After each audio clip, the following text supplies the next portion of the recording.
Hi viewers, welcome to our channel. Raghurama Krishna Raju గారికి deputy speaker ఇవ్వబోతున్నారంటూ social మీడియాలో వార్తలు అయితే వైరల్ అవుతున్నాయి. మరి ఆయనకు నిజంగా డిప్యూటీ స్పీకర్ ఇవ్వబోతున్నారా? ఒకవేళ ఆయనకి ఇస్తే జగన్మోహన్ రెడ్డి గారు ఇప్పుడే అసెంబ్లీకి రావడం లేదు, మరి ఆయనకి ఇచ్చిన తర్వాత ఒక్కసారన్నా వస్తారా అన్న చర్చ కూడా మొదలవుతుంది. ఇప్పుడు ఇదే అంశం మీద డిస్కస్ చేయడానికి ప్రజెంట్ మనతో పాటు జయదేవ్ గారు సీనియర్ జర్నలిస్ట్ అని వారితో ఒకసారి మాట్లాడి తెలుసుకుందాం. సార్ నమస్కారం. సార్ నమస్తే సార్, రఘురామకృష్ణరాజు గారికి అంటే ఎలక్షన్స్ అయిపోయిన తర్వాత మంత్రిత్వ శాఖ అంటే అనౌన్స్ చేసిన తర్వాత అదే రఘురామకృష్ణరాజు గారు పదవి ఇవ్వాల్సిందే ఏదో ఒకటి అని చెప్పేసి ఒక చర్చ అయితే జరిగింది. ఆయన కూడా దాన్ని వ్యక్తం చేశారు. అయితే అప్పుడేమి ఇవ్వలేదు. ఇప్పుడు డిప్యూటీ స్పీకర్గా ఆయన్ని చేయబోతున్నారంటూ వార్తలు అయితే వినిపిస్తున్నాయి. సార్, మరి ఆయనకి ఇవ్వబోతున్నారా? ఇస్తే ఏ విధంగా ఉంటుంది? మరి జగన్మోహన్ రెడ్డి గారు ఇప్పుడే చూస్తున్నాం అసెంబ్లీకి అయితే రావడం లేదు. మరి ఆయనకి డిప్యూటీ స్పీకర్ ఇచ్చిన తర్వాత వస్తారు రా అన్నది కూడా ఒక చర్చ చేశారు. మీరేం చెప్తారు సార్ దీని గురించి? పెనం మీద నుంచి పొయ్యిలో పడ్డట్టు అయిందని ఒక సామెత ఉంది. అంటే దీనికి అది సింక్ అవుతుందో తెలియదు, కానీ నిజంగా ఆయన వెళ్ళి ఒక సభకు వెళ్ళి మాజీ ముఖ్యమంత్రి జగన్మోహన్ రెడ్డి గారు అసెంబ్లీ సమావేశాలకు వెళ్ళినట్టయితే ఆల్రెడీ అక్కడ స్పీకర్గా ఉన్న అయ్యన్న గారు ముందే ఆయన కౌంటర్ల రాజా.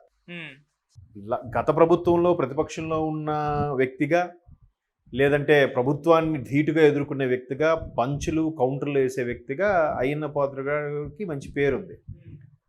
సో జగన్మోహన్ రెడ్డి గారికి బేసిక్గా అయ్యన్న పాత్రుడు గారు నచ్చరు, అయ్యన్న పాత్రుడు గారికి జగన్మోహన్ రెడ్డి గారి నచ్చరు అని కూడా వైరల్ అయింది అప్పట్లో. సో ఇప్పుడు ఆయన స్పీకర్గా ఉన్నందుకే ఈయన వెళ్ళట్లేదని కూడా ఒక టాక్ ఉంది. ఓకే, సరే, ప్రజా సమస్యల కోసం వెళ్తారు. ఇక్కడ బయట ఎన్ని ప్రెస్ మీట్లు పెట్టినా, తాడేపల్లి ప్యాలెస్లో కూర్చొని ఎన్ని మాట్లాడినా ఇంకా జనాలు యాక్సెప్ట్ చేసే పరిస్థితిలో లేరు. ఇప్పటికే రిజెక్ట్ చేశారు కాబట్టి ఆ రిజల్ట్ వచ్చింది. సరే, పక్క నుంచి షర్మిలమ్మ లాంటి వాళ్ళు అసలు గెలిచి ఇంట్లో కూర్చుంటారంటే ఏం ప్రయోజనం? ఇలాంటి వాళ్ళని ఎందుకు గెలిపిస్తారు? మీరు అసెంబ్లీకి వెళ్ళకపోయినప్పుడు రాజీనామా చేసేయండి. ఆవిడ వెర్షన్ కరెక్టే కదా. సో సరే, ఈవిడ అన్నది కదా సవాల్ స్వీకరించేనా వెళ్దాము.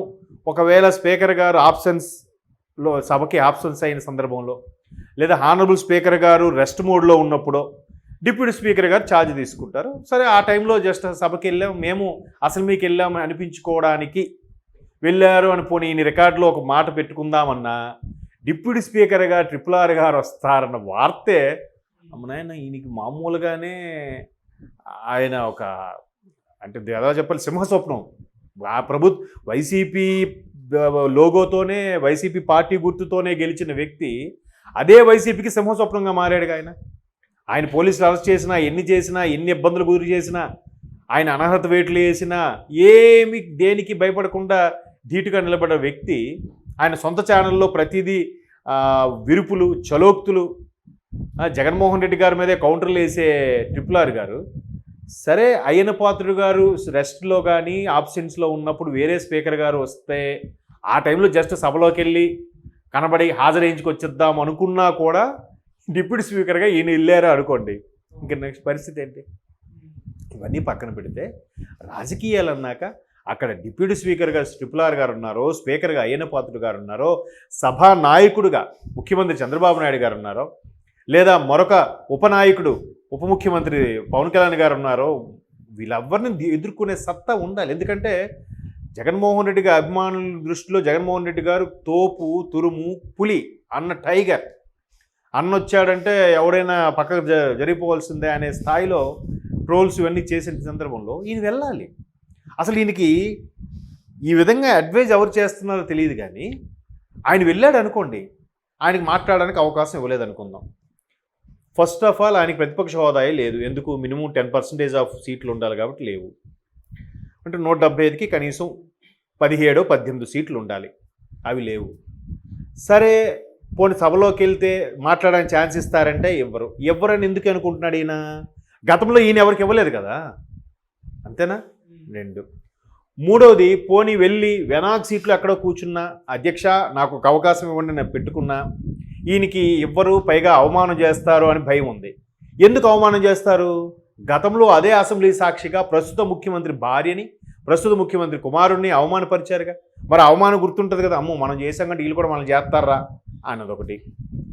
సో ఈ భయాలన్నీ అదన్నీ కాకుండా ఇంకొక పెద్ద సోషల్ మీడియాలో వైరల్ అయ్యే అంశం ఏంటంటే, జగన్మోహన్ రెడ్డి గారు తాడేపల్లి ప్యాలెస్ని విడిచి బయటికి రారు. ఒకవేళ ఆయన రావాలి అంటే ఏదైనా శవం లేవాలి, ఏదైనా పెద్ద ఇష్యూ అయితే కానీ ఆయన బయటికి రారని ఒక ట్రోల్స్ జరుగుతున్నాయి. 4వ అంశం. అంటే అలాగా వచ్చినా కూడా బారికేడ్లు పెట్టుకొని దారి పొడవున ఉన్న చెట్లు నరుక్కుంటూ ఎక్కడ బందోబస్తుకి ఇబ్బంది లేకుండా జెడ్ కేటగిరీ సెక్యూరిటీ, ఆయన బ్లాక్ క్యాట్ కమాండర్సు, మరోవైపు ఆయన సొంత సేన, సొంత కార్యకర్తలు, సొంతగా మళ్ళీ దాన్ని ఏమంటే బౌన్సర్స్ లాంటి వాళ్ళు పెట్టుకొని వచ్చే వ్యక్తి ఇప్పుడు వాళ్ళు ఎవరు ఉంటారుగా.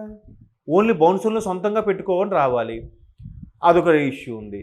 సో ఇన్నింటి మీద ఆయన రాడు కాబట్టే దాన్ని మాకు అవకాశం ఎవరు, మాకు కనీసం ప్రాధాన్యత ఎవరు, నాకు ప్రతిపక్ష హోదా ఇవ్వలేదు అని చెప్తూ స్కిప్ అయిపోతున్నారని నా అభిప్రాయం.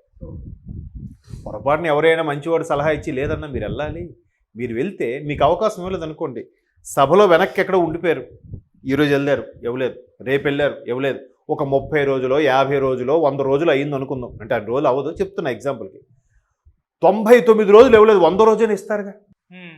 ఏమండి, రోజుకి ఒక 3 సభ్యులు మాట్లాడే ఛాన్స్ ఉన్నా, లేదా ముఖ్యమంత్రి గారికి, ఉప ముఖ్యమంత్రి గారికి, మంత్రులకే సగం రోజులు తీసేసిన మిగతా సగం రోజులు రోజుకి 3-4 చొప్పున మాట్లాడే ఛాన్స్ ఇస్తారుగా వాళ్ళ నియోజకవర్గ కష్టకాలకి, లేదా పార్టీ తరపున ప్రజల తరపున అయినా మాట్లాడడానికి ఇస్తారుగా.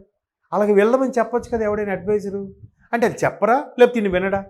వెళ్తే అన్న నీకు మైక్ ఇవ్వకపోతే మొత్తం కాన్సన్ట్రేషన్ అంతా నీ మీదే ఉంటుంది, జగన్మోహన్ రెడ్డి గారికి మైక్ ఇవ్వట్లేదు అని అప్పుడు అందరూ మీ మీద సానుభూతి పెరుగుతుంది, అరే మిమ్మల్ని తొక్కేస్తున్నారని క్రేజ్ వస్తుందని ఎవరైనా చెప్పొచ్చు కదా.